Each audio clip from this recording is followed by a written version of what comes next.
पंजाब के मुख्यमंत्री भगवंत सिंह मान ने होशियारपुर के बाढ़ प्रभावित क्षेत्रों का निरीक्षण किया। उन्होंने बाढ़ प्रभावित क्षेत्रों में राहत और बचाव कार्यों का जायजा लिया। मुख्यमंत्री ने कहा कि संकट की घड़ी में पंजाब सरकार लोगों के साथ खड़ी है। उन्होंने कहा कि बाढ़ से हुए नुकसान की एक एक पाई की भरपाई पंजाब सरकार करेगी। उन्होंने टांडा उपमंडल का भी दौरा किया। मुख्यमंत्री भगवंत सिंह मान ने कहा कि पंजाब अब तक की सबसे भयावह बाढ़ का सामना कर रहा है। उन्होंने लोगों को भरोसा दिलाया कि इस संकट की घड़ी में राज्य सरकार उनके साथ मजबूती से खड़ी है और इस संकट से उबारने के लिए कोई कोर कसर बाकी नहीं छोड़ी जाएगी। मुख्यमंत्री ने होशियारपुर जिले के बाढ़ प्रभावित इलाकों का दौरा किया। इस दौरान उन्होंने सरकारी सीनियर सेकेंडरी स्कूल मियाणी के राहत शिविर में रह रहे बाढ़ पीड़ित परिवारों से मुलाकात की और उनके दुख तकलीफों को सुना। मुख्यमंत्री ने कहा कि प्राकृतिक आपदा से राज्य को भारी नुकसान हुआ है, लेकिन राज्य सरकार ने प्रभावित लोगों के बचाव और राहत के लिए युद्ध स्तर पर काम शुरू कर दिया है। राज्य सरकार ने इस चुनौतीपूर्ण समय में राहत के काम के लिए पहले से ही व्यापक स्तर पर कदम उठाए हैं। राज्य सरकार बाढ़ प्रभावित जिलों के लोगों को संकट से निकालने के लिए प्रतिबद्ध है। निचले इलाकों से लोगों को निकालने और उन्हें तत्काल राहत देने के लिए प्रशासन को पहले ही निर्देश जारी किए जा चुके हैं। सभी विभागों को आपसी तालमेल के साथ एकजुट होकर बचाव और राहत के काम को करने को कहा गया है, ताकि लोगों की अधिक से अधिक मदद की जा सके। राज्य सरकार लोगों को हुए नुकसान की एक एक पाई की भरपाई करेगी। प्राकृतिक आपदा से उत्पन्न स्थिति पर वो लगातार नजर रखे हुए हैं। मुख्यमंत्री ने रड़ा पुल और दूसरे स्थानों का दौरा कर बाढ़ प्रभावित क्षेत्रों में जमीनी स्तर पर स्थिति का जायजा लिया।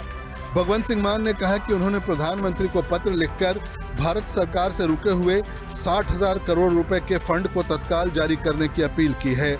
बाढ़ से 1000 से अधिक गांव प्रभावित हुए हैं और लाखों लोगों का जनजीवन पटरी से उतर गया है। भारी बारिश और बांधों से पानी छोड़े जाने के कारण 10 से अधिक जिलों में बाढ़ आई है। स्थिति गंभीर हो रही है और ये और भी चिंताजनक है कि आने वाले दिनों में हालात और खराब हो सकते हैं। उन्होंने इस बात पर जोर दिया कि लगभग 3 लाख एकड़ कृषि भूमि बाढ़ के पानी में डूब गए हैं, जिसके कारण फसल कटाई से कुछ हफ्ते पहले ही फसलों का भारी नुकसान हुआ है। मुख्य रूप से धान की फसल पर बुरा असर पड़ा है। सीएम मान ने कहा कि पशुओं का भी काफी नुकसान हुआ है। इससे अपनी आजीविका के लिए डेयरी फार्मिंग और पशुपालन पर निर्भर ग्रामीण क्षेत्र बुरी तरह प्रभावित हुआ है। मुख्यमंत्री ने कहा कि राहत और बचाव के काम को पूरा करने के लिए अलग अलग विभागों के कर्मचारी दिन रात लोगों की मदद के लिए जुटे हुए हैं। प्रभावित इलाकों में नदियों के किनारे टूटे हुए तटबंधों को भरने के साथ मेडिकल टीमों को बीमारियों से बचाव के लिए हर गांव में स्वास्थ्य देखभाल सेवाएं प्रदान करने के निर्देश दिए गए हैं। राहत के काम के साथ मेडिकल टीमों को पानी के नमूने लेने, घरों और गांव के अंदर और बाहर कीटाणुनाशक छिड़काव, पानी की क्लोरीनेशन, बुखार का सर्वेक्षण, मलेरिया और डेंगू का समय पर पता लगाने के लिए कार्ड टेस्ट, सैनिटरी नैपकिन और मच्छरदानी वितरित करने जैसे काम के लिए आवश्यक आदेश जारी किए जा चुके हैं। मुख्यमंत्री ने यह भी कहा कि जल आपूर्ति और स्वच्छता विभाग को गांव को साफ और पीने के पानी उपलब्ध कराने को कहा गया है। इसके लिए पानी के टैंकरों को तब तक सेवा में लगाया जाए जब तक जल आपूर्ति योजनाओं के माध्यम से आपूर्ति पूरी तरह बहाल नहीं हो जाती। वाटर टेस्टिंग टीमें सभी गांव में पानी की गुणवत्ता की जांच करें ताकि किसी भी महामारी के बचाव से बचा जा सके।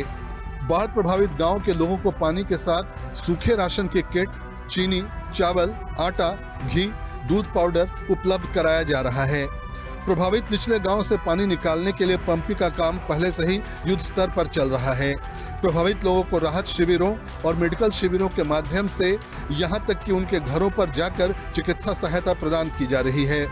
मुख्यमंत्री ने कहा कि गांव में मोबाइल मेडिकल यूनिट तैनात की जा रही है ताकि लोगों को गुणवत्तापूर्ण स्वास्थ्य सुविधाएं प्रदान की जा सकें। बाढ़ प्रभावित गांव में डेंगू के लार्वा का पता लगाने के लिए समर्पित एंटी लार्वा टीमें भी तैनात की जा रही हैं।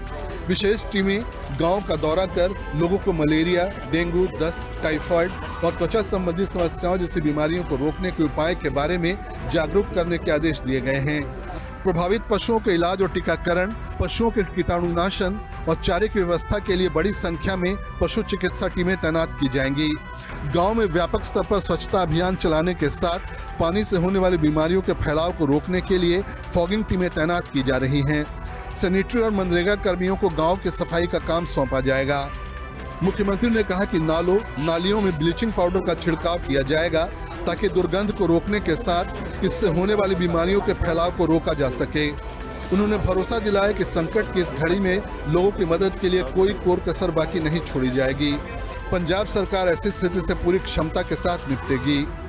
इस मौके पर मुख्यमंत्री के साथ कैबिनेट मंत्री डॉक्टर रवजोत, लोकसभा सांसद डॉक्टर राजकुमार चब्बेवाल और दूसरे लोग मौजूद रहे।